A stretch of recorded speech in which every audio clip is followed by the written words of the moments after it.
These are America's future citizens, the kids they are fighting for all over the world.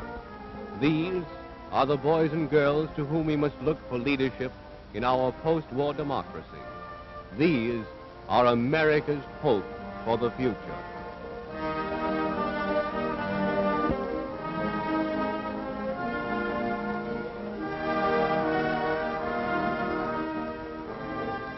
But as the twig is bent, the trees incline.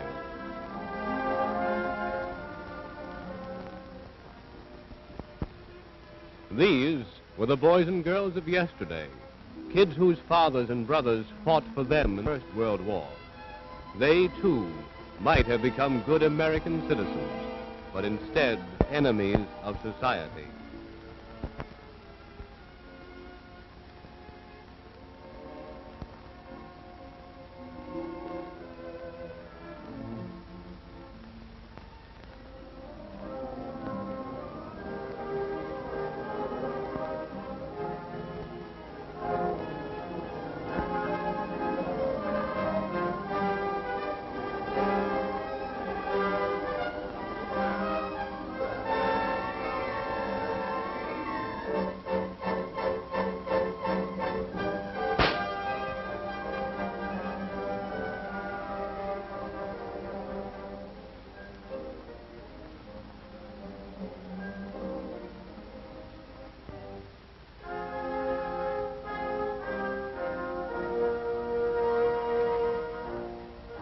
Behind every hardened criminal is the shadow of a youthful lawbreaker. Into the pattern of every major crime is woven a story of parental neglect, of misguided youth. Just as the twig is bent, the trees incline.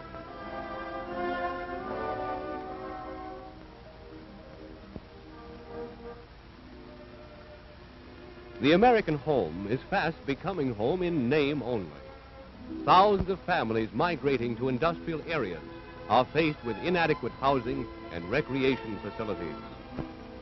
Parents working side by side in essential factories, offices, and shipyards sacrifice the equally essential job of maintaining a normal home life.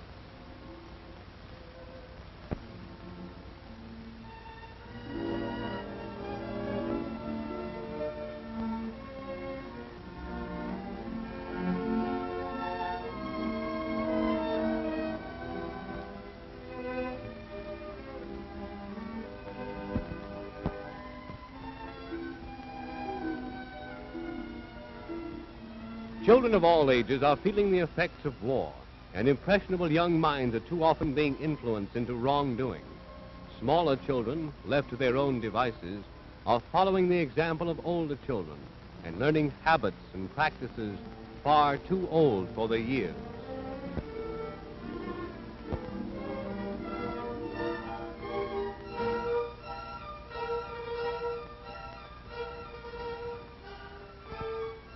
School-age children, without supervision, are playing hooky from school and spending their time on the streets, in theaters, and other places of amusement.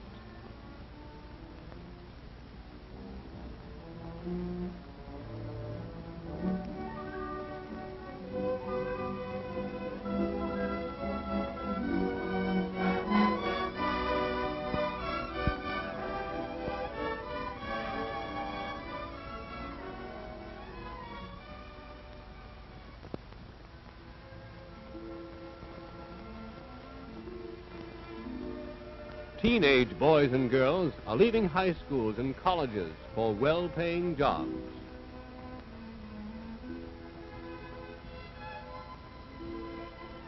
Pockets filled with money, these young people are seeking dangerous thrills and excitement in semi-darkened taverns, where jukeboxes and dance floors often lead to trouble.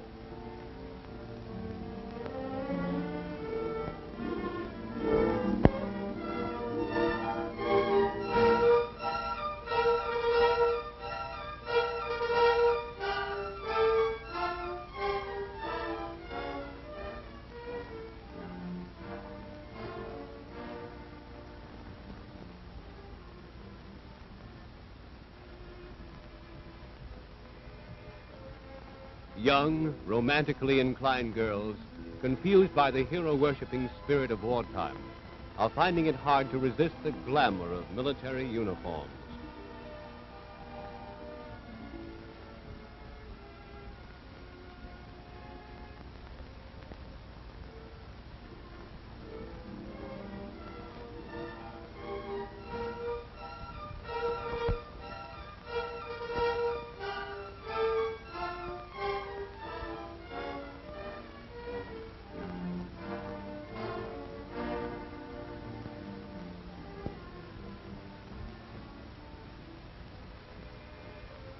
Boy meets girl romances culminate in hasty marriages with short and hectic honeymoons.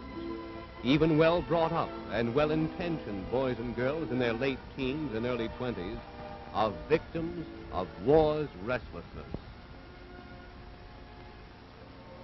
Before they scarcely become more than friends, the boy is ordered to duty miles from home, and the girl returns to the comparative monotony of school or work.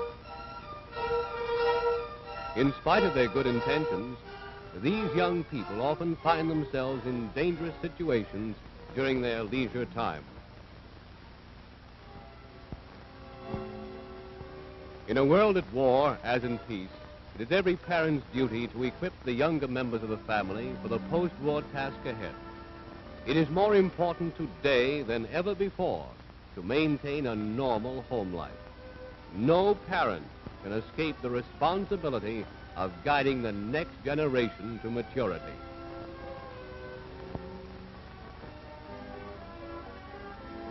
If you must be away from home all day, place your children in a community care center, kindergarten, or elsewhere in the charge of competent, understanding supervisors. Know your children's companions. If you move to a new neighborhood, find out with whom your small children are playing and meet their parents. Raise your children to respect the law rather than to fear it, and to regard the policeman as their friend.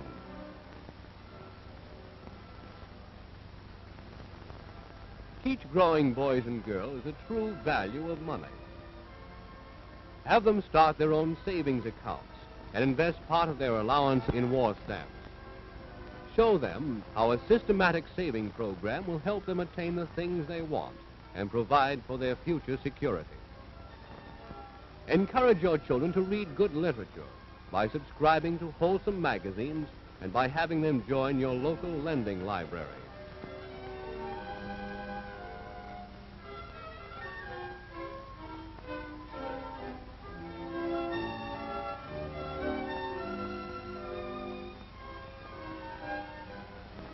Help them find hobbies, amusement, and entertainment in the home.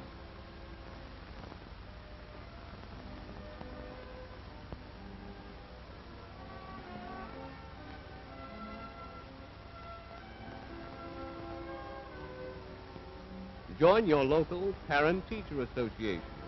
Attend the meetings regularly and participate in its activities. Get acquainted with your children's teachers and check with them frequently to make sure your boys and girls are attending school regularly and on time.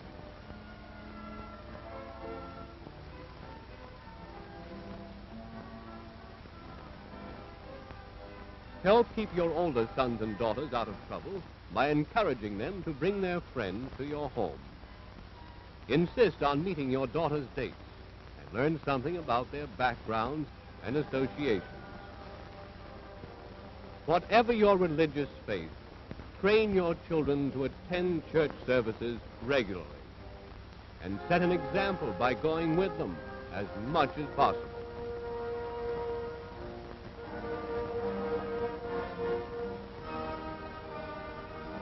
As parents, you can render no greater service to your country than by providing a wholesome, normal home life for your children. Give them the parental guidance and supervision they need to become good American citizens, able to take their places as leaders in the new world that will be theirs. His education forms the common mind, just as the twig is bent, the trees incline.